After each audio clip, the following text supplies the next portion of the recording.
हरियाणा में आज नामांकन भरने की आखिरी तारीख है। आम आदमी पार्टी ने सभी 90 सीटों पर अपने प्रत्याशी घोषित कर दिए हैं। राहुल गांधी चाहते थे कि कांग्रेस और आम आदमी पार्टी का गठबंधन हो, लेकिन ऐसा हो नहीं सका। हरियाणा में कांग्रेस नेता और पूर्व सीएम भूपेंद्र हुड्डा हो या फिर रणदीप सुरजेवाला, सभी यही चाहते थे कि कांग्रेस पार्टी आम आदमी पार्टी से दूर ही रहे। तमाम कांग्रेस नेताओं की इच्छा तो पूरी हो गई, लेकिन पार्टी को अकेले चुनाव लड़ना बहुत महंगा पड़ सकता है। आम आदमी पार्टी ने कई विधानसभाओं में ऐसे कैंडिडेट खड़े किए हैं जो इनके पहले चुनाव में अच्छा प्रदर्शन कर चुके हैं। जाहिर है कि ये प्रत्याशी कांग्रेस को बहुत परेशान करेंगे।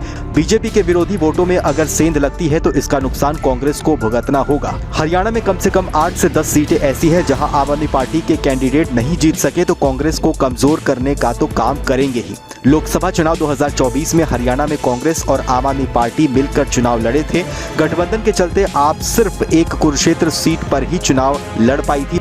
पार्टी ने प्रदेश अध्यक्ष सुशील गुप्ता को यहां से खड़ा किया था। सुशील गुप्ता इस सीट पर करीब 5,13,000 वोट पाकर दूसरे नंबर पर आए थे। इस सीट से बीजेपी के टिकट पर नवीन जिंदल जीते थे। हालांकि 2019 के हरियाणा विधानसभा चुनाव में आम आदमी पार्टी 46 सीटों पर लड़ी थी, मगर पार्टी का वोट शेयर केवल 0.48% ही रहा था। 2019 लोकसभा चुनाव में हरियाणा की सभी 10 सीटें बीजेपी ने जीती थी।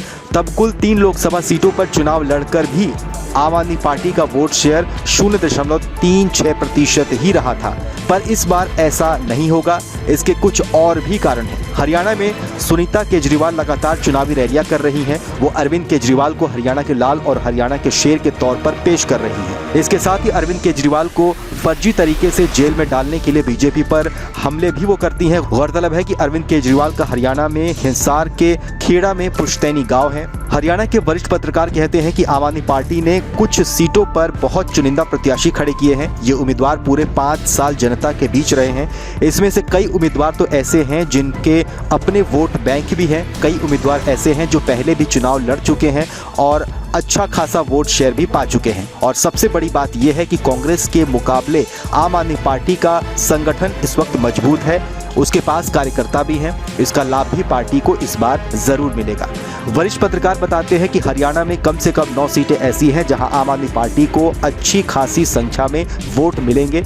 इसमें कुछ सीटों पर उसके जीतने की भी संभावनाएं हैं। कलायत में अनुराग ढांडा, रानिया में Harpinder Singh happy, Guhla Chica reserve seat से राकेश, जगाधारी से आदर्श पाल गुर्जर, थानेसर विधानसभा सीट से कृष्ण बजाज, रेवाड़ी विधानसभा सीट से सतीश यादव, अटेली विधानसभा सीट से सुनील राव, बड़ौदा संदीप मलिक, जुलाना से WWE पहलवान कविता दलाल। कांग्रेस ने हरियाणा में आम आदमी पार्टी के साथ बड़े भाई वाला रोल नहीं निभाया। अब आपने यहां सभी सीटों से प्रत्याशी घोषित कर दिए हैं। जाहिर है कि बीजेपी विरोधी वोटों पर अब कांग्रेस का ही केवल हिस्सा नहीं होगा और बीजेपी विरोधी वोट बढ़ता है तो इसका नुकसान कांग्रेस को भी उठाना पड़ सकता है। बहरहाल इस खबर को लेकर आपकी क्या राय है, हमें कमेंट सेक्शन में लिखकर जरूर बताइए। बाकी देश और दुनिया के तमाम बड़ी खबरों के लिए सब्सक्राइब कीजिए आज तक।